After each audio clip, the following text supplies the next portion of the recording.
Peace and blessings of God be upon you all, and welcome to The Muslim View, the show where we delve a little deeper into those matters in the media that impact our lives as Muslims. With me we have Adil Ahmed Shah and Farhad Ahmed. I'm Mansoor Clark, and all three of us are Imams of the Ahmadiyya Muslim community. Adil, what are we talking about? President Emmanuel Macron delivered a speech on the 2nd of October, and he called for a new look into Islam in France, because according to him, he said Islam is in crisis. And as Muslims, if we look at the contextual background, or if we try to give a reason why he gave this speech, or why now, you can see that, yes, terrorism is rampant around the world.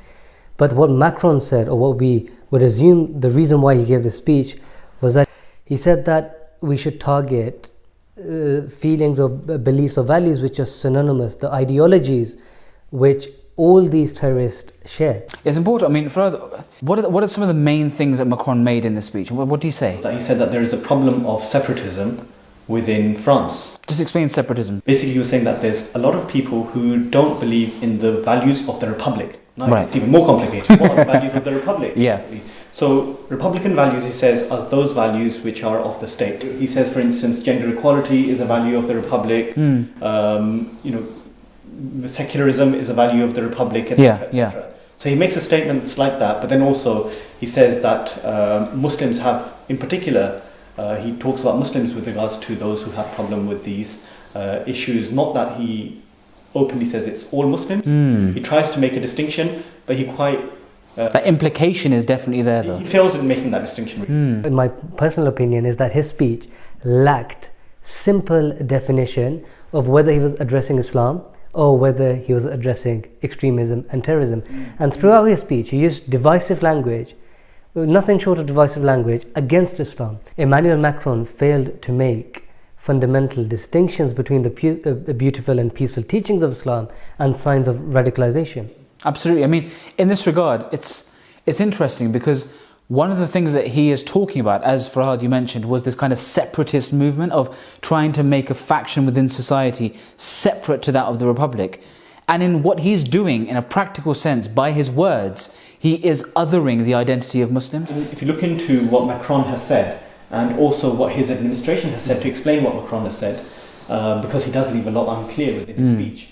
For instance, his interior minister says that if there is a person who wants to be treated by a doctor who is of the same gender as them, they will be fined 75,000 euros and they might spend 5 years in prison, as though that in itself is going against the Republic's values. Of course, we as Muslims already don't believe, we believe that you can be treated by somebody of the opposite gender, that's fine. But if somebody chooses to do that, there shouldn't be any, it's actually fundamentally within the French law itself. Absolutely, to choose your own doctor.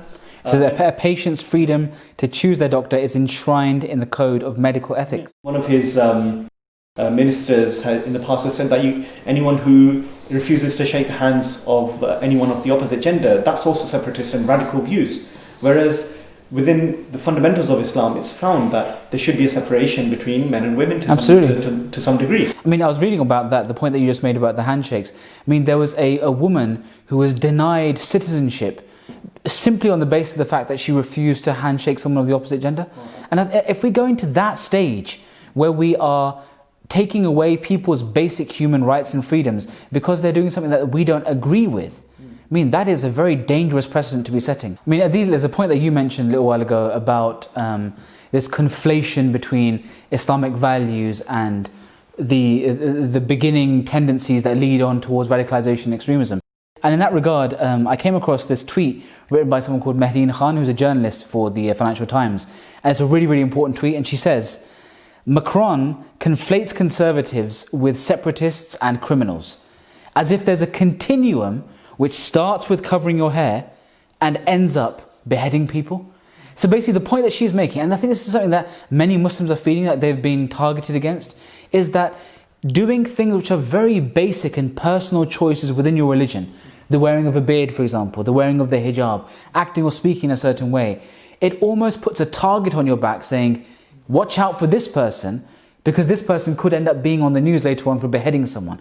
And that's such a terrifying precedent for the head of state to be setting. In fact, Mansoor, it's not just Muslims, it's anyone who agrees with some of the views that Muslims are portraying. For instance, if there's an activist, anti-racism activist called Ruqayya Diallo. She was defined by the New York Times as one of the leading French activists for anti-racism.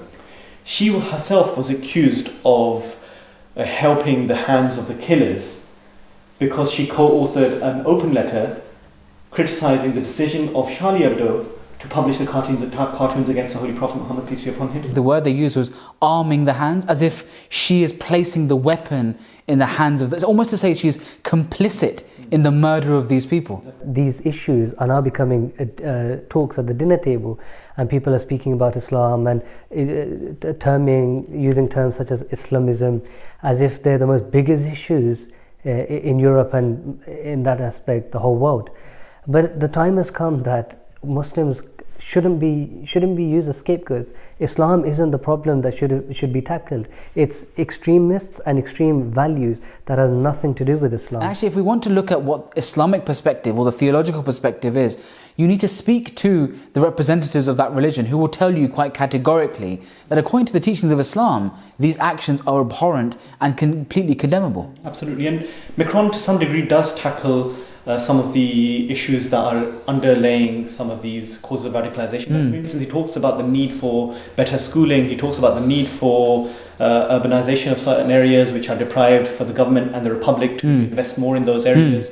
But he was trying to address Muslims whilst attacking Muslims. So it's interesting because this point has been talked about, as Adil mentioned, at dinner tables across the world. But one of the most powerful ways and emphatic ways that this was presented and the rebuttal to this speech was given was by the worldwide head of the Ahmadiyya Muslim community, His Holiness Hazrat Mirza Masroor Ahmad. And one of the key points that he made after obliterating the allegation that Islam is in crisis, he then said such a powerful statement, which was that nowadays these populist kind of state leaders and governmental leaders, they have made the public as their gods, and they bend their policies and the way that they run government and run the state according to the whims and the fancies of the public. And you'll see people yo-yoing between policies, complete polar opposites from year to year. And I think that is a key which leads to further derision and division in society. There have been a lot of commentaries that are being made about Macron that he's turned more to the right. There's some people who are digging out interviews from 2016 which were quoting Macron as saying the complete opposite of what his speech is. That he was saying, let's not confuse issues, let's not talk about issues. As soon as a terror attack is made, everyone focuses on Muslims. He was saying these very same things in 2016. And now 4 years later we see the complete polar opposite. Well, you know, one interesting thing that His Holiness said, that these people who themselves are facing a crisis are projecting it upon others, that you are the ones facing a crisis. And this is known in psychology as the Freudian projection, psychological projection, where someone, because they're going through a certain state, they deny their own feelings and project it upon other people that you're the ones who are actually going through this. That's exactly what is happening within the West right now.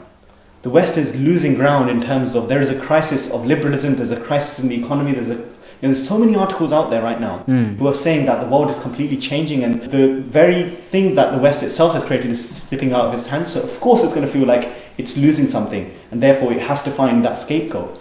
And unfortunately, a lot of people are turning to Islam and using Islam as the one that is a big problem that everyone should focus on, and ignore the real issues of economy, the real issues that are affecting people, which are raising protests within France itself of the yellow vests coming up. You know, there was 280,000 people at one point protesting on the streets of France. So these are real issues which France is facing. But unfortunately, as His Holiness said, the world thinks that the biggest problem facing the earth is Islam. A fantastic conversation, and of course it brings to a head the need for us to understand our impact on society. And it brings also to a head the need for both the media and political heads around the world to watch what they say, because what they say sets the agenda. What they say affects the public opinion. And there's a need for us to sow unity in society as opposed to creating more and more division. Islam, in the words of His Holiness Hazrat Mirza Masroor Ahmad, is not in crisis. This is the Muslim View. We want to hear what you have to say. From myself, Adil and Farhad, here at the Muslim View, we've been discussing how Emmanuel Macron got it wrong.